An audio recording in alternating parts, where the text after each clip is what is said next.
there, I'm Jen, this is Remembered Reads, and this is going to be a wrap-up of miscellaneous things that I've read over the past 10 or so days. So one of the last things that I finished here is Svetlana Alexievich's Voices from Chernobyl. This is the version that is translated by Keith Gessen, which is the more recent translation. The subheading on this one is an oral history of a nuclear disaster, and it is a recounting of monologues or bits and pieces of dialogues that the author recorded talking to people who were in the exclusion zone, people who resettled, people who are the spouses of people who died, surviving liquidators. Interestingly, some of them were ethnic Russians from Tajikistan who had moved there because it was a place where nobody wanted the land, so no one bothers them, and they decided that a potential slow death from radiation poisoning was less scary than being shot in the street. So some of that was interesting. I thought this was brilliantly done. The format makes it much more personal because you're thrust into these stories before they tell you who's speaking. So as you read it, you get a sense somewhat of what these people have gone through. And with some of them, it's very clear who they might be, but with a lot of them, you have to get to the end before it explains, name and then what their connection is. And because this was written in 1996, you do wonder how many of the people who were still alive then are now dead. I think this is getting a lot more buzz now because there's a TV series about Chernobyl that's out now, which I haven't seen, but I've seen a lot of articles related recently, which I think are probably worth reading in addition to this, because I think if you don't know anything about it, I don't know that this is necessarily a good introduction. Now, it's not meant to be, so that's not a flaw to the book. Like, I thought this was a masterpiece. But there are frequently points where, for example, we get a monologue from a photographer and they'll be saying to the author something about these photos that I took, the implication being that they're showing her the photos, but we don't see them because that's not what this is. This is purely oral history. Similarly, there's a physicist from a Belarus nuclear observation station who talks about research that they had done, and there's a bit in their monologue where they're clearly showing her their research, and of course we don't get to see that. So all of that is external information that might be interesting to know. So I think if you're looking for the more educational elements, this is maybe not the book that you would pick up, but if you want to see bits of the human elements and really different things, like not just about here's the reactor melting, but about the resettlers coming back in, about what was happening about people who were prevented from sharing information that they had by the political system that was in place at the time. This was just so incredibly impressive.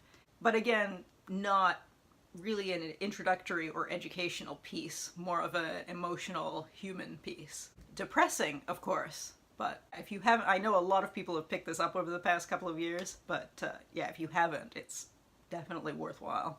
Next up, I read a young adult novel, The Weight of Our Sky by Hanna Alkaf. I picked this up mostly because I've been so impressed with a lot of the books that Salam Reads, the publisher, which is a imprint, I believe, of Simon & Schuster, has been putting out. This is set in 1969 during the race riots in Malaysia. The main character is a Malay girl who is at a cinema, is basically rescued from violence by a random Chinese Malaysian woman who then takes her in over the next several days as they travel through the city and see what's happening. And then the additional element is that this girl has obsessive compulsive disorder, and because of the state of mental health care at the time, her family was very against going to psychiatric institutes because it's the 60s, and would you want to do that? No. So they give it in kind of a religious possession kind of way to her family, and she interprets her compulsions to being the voice of a jinn, which is interesting because you essentially get her having these, not really conversations, but almost that. So it's really structurally interesting to have that going on in the background while she's experiencing all of this unrest. So I thought this was really well done, and as a story, I thought it flowed really well. As something that's aimed at a younger audience, that manages to be quite raw in terms of both her experience of mental illness and of the violence that's going on. I thought it handled that very well. The one issue that I kind of had with this, and that I don't know how to feel about it, is that it's very, very even-handed about the violence. And if you read the history of what's happened, it wasn't as equal as this presents it. On the last or second last page, there is an acknowledgement that it's generally believed the number of deaths is several times what the official one was, and that the proportion of different ethnicities that were killed is not nearly as equal as the even-handedness of this presents it. So I was a little bit uncomfortable with that, but this is still very well done in just about every way, and I was impressed with how it handled really raw topics for a younger audience. But I did think this was very well done and very well written. Next up, I read a graphic novel, Saigon Calling, by Marcelino Truong, and this is translated by David Homel. This is the sequel to Such a Lovely Little War, and is a graphic memoir that details the author's family life, primarily when they were in London in the late 60s and early 70s. So the author is the son of Vietnamese diplomat, and because this is during the time when Vietnam was divided, a South Vietnamese diplomat, and his mother was French and was dealing with a lot of mental health issues that weren't necessarily being dealt with well. And he has an older brother who's presumably also suffering from mental health issues, and we see the culmination of that only in the epilogue, which was weird. So some of the pacing in this was not great. The first book I thought had much more of a solid structure. This one jumped around a little bit, and it was interesting because it seems to be focusing a lot more on the kind of minutiae of their lives going to this French school in England. I mean, I'd been very impressed by the first one, and this one goes through some interesting things, but it's just somewhat less interesting. It seems to jump around a lot more, and when we get to the end, it's almost like, oh, by the way, my brother committed suicide. It's just bizarre. That said, I think this did have a lot of nuance when it came to the complexities of how outsiders viewed the political situation that his family was a part of, because a lot of kind of left-wing people in France and the United States and in the UK had a very one-sided view of what was happening in Vietnam at the time. And then once he's at university in France, a lot of them had very favorable attitudes towards,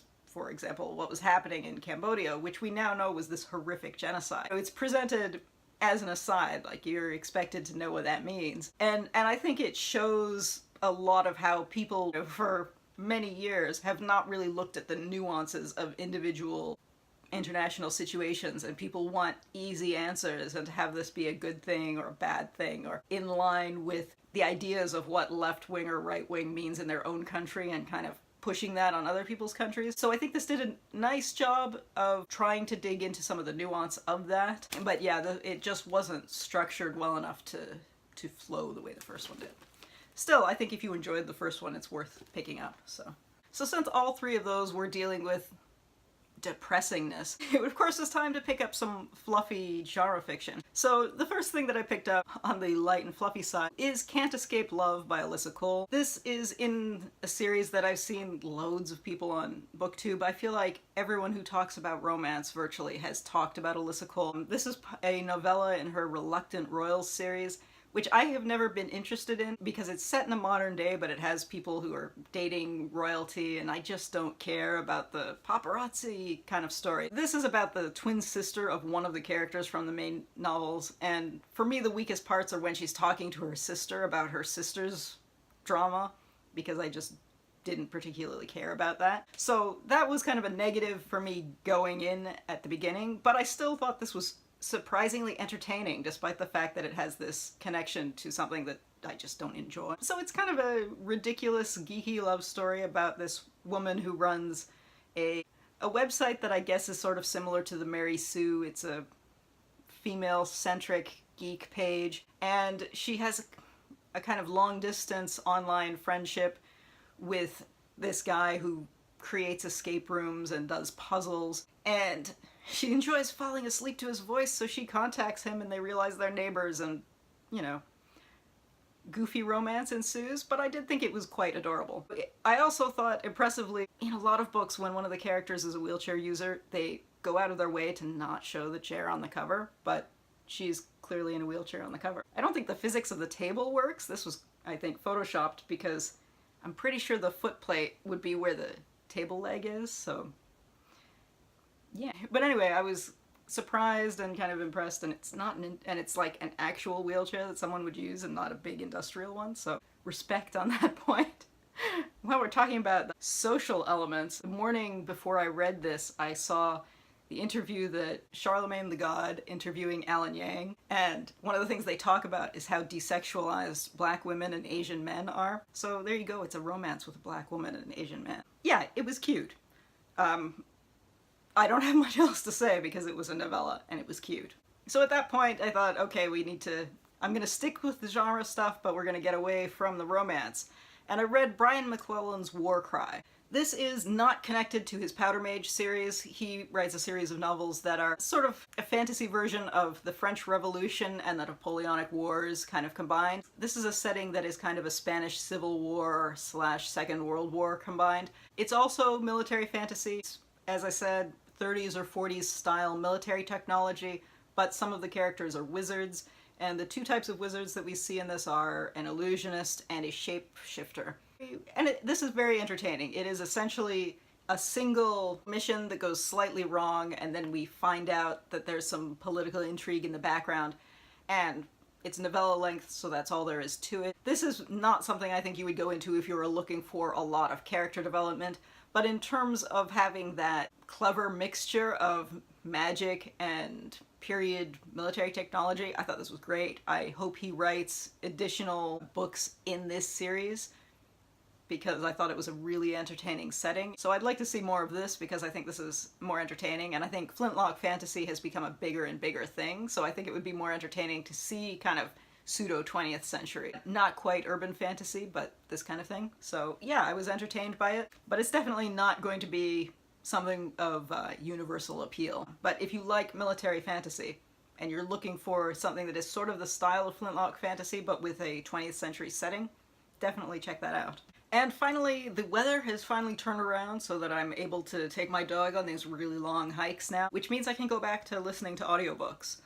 And the first thing that I listened to, I was expecting to enjoy but wasn't expecting to love, but I just adored this. It was such fun. And that is Haruki Murakami's What I Talk About When I Talk About Running. This was translated by Philip Gabriel and was narrated by Ray Porter. And I'm not the biggest fan of Murakami's novels, but I am a big fan of endurance sport.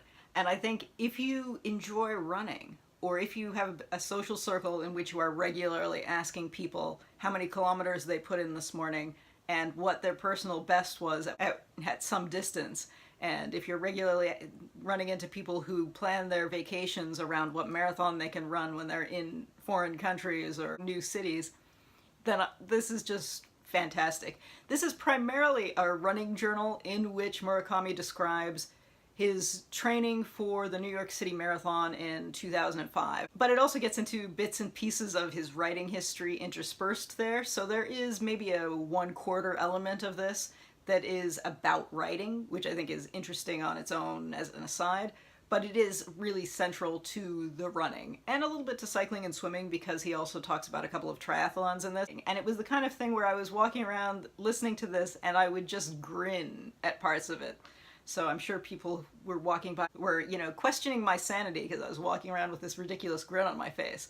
But it was just great fun. Like, he talks about things that are just so relatable if you are in circles of people who do endurance sports. Based on what I saw of reviews on Goodreads when I added this to Goodreads, I don't know that this is as charming for people who are not interested in running or who don't know people who run, but I loved this. I thought this was wonderful. Which luckily means that I got to bookend this video with 2 books that I gave 5 stars to, and I never give 5 stars to things, so that's something. So that's the random reading that I did over the past 10 days. I think some of these fit into a few of the readathons that are going on, now that I think of it, so I'll add a note to that in the box below. Anyway, if you have read any of these, I'd love to hear what you thought. I hope you're having a great week. That's it for now. Ciao.